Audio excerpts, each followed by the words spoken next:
దివంగత మాజీ ముఖ్యమంత్రి కొనిజేటి రోషయ్య సమర్థత వల్లే తెలంగాణ మిగులు బడ్జెట్ రాష్ట్రంగా ఏర్పడిందని ముఖ్యమంత్రి రేవంత్ రెడ్డి అన్నారు. రోషయ్య 3వ వర్ధంతి సందర్భంగా నగరంలోని హైటెక్స్ ఎగ్జిబిషన్ సెంటర్లో ఏర్పాటు చేసిన కార్యక్రమంలో సీఎం పాల్గొన్నారు. 16,000 కోట్ల రూపాయల మిగులు బడ్జెట్తో తెలంగాణ రాష్ట్రం ఏర్పాటైందని గుర్తు చేశారు.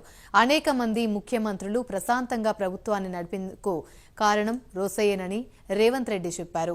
సమస్యలను పరిష్కరించేందుకు వారికి కుడి భుజంలా రోషయ్య వ్యవహరించేవారని రేవంత్ రెడ్డి తెలిపారు.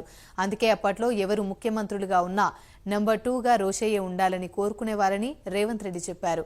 రాష్ట్రం ఆర్థికంగా రాణించాలంటే ఆర్యవైశ్యుల సహకారం అవసరమని, ప్రభుత్వంలో వారికి సముచిత ప్రాధాన్యత కల్పిస్తామని రేవంత్ రెడ్డి ప్రకటించారు.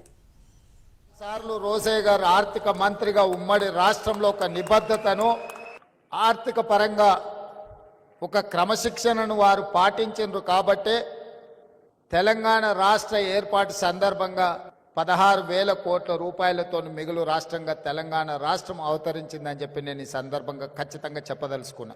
తమిళనాడు రాష్ట్రంలో గవర్నర్ ఎవరు బాధ్యతలు నిర్వహించినా ఏదో ఒక వివాదంలో ఇరుక్కోవడమో లేకపోతే ఆ ముఖ్యమంత్రులతో తగవు పెట్టుకొని వారు ఏదో ఒక సమస్యలో కూరుకుపోవడమో జరుగుతుంది.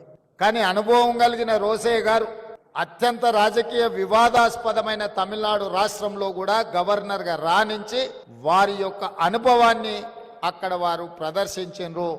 మర్రి చెన్నారెడ్డి కావచ్చు, నేదురుమల్లి జనార్దన్ రెడ్డి గారు కావచ్చు, భవనం వెంకట్రామ్ గారు కావచ్చు, అంజయ్య గారు కావచ్చు, లేదా డాక్టర్ వైఎస్ రాజశేఖర రెడ్డి గారు కావచ్చు, వాళ్ళు ప్రశాంతంగా ప్రభుత్వాన్ని నడిపి ముఖ్యమంత్రులుగా వారు అధికారాన్ని చెలాయించిందంటే సమస్యల్ని పరిష్కరించడానికి కుడి భుజంగా రోషయ్య గారు ఉన్నారు కాబట్టి వారు ప్రశాంతంగా ముఖ్యమంత్రులుగా కార్యక్రమాలను నిర్వహించారు.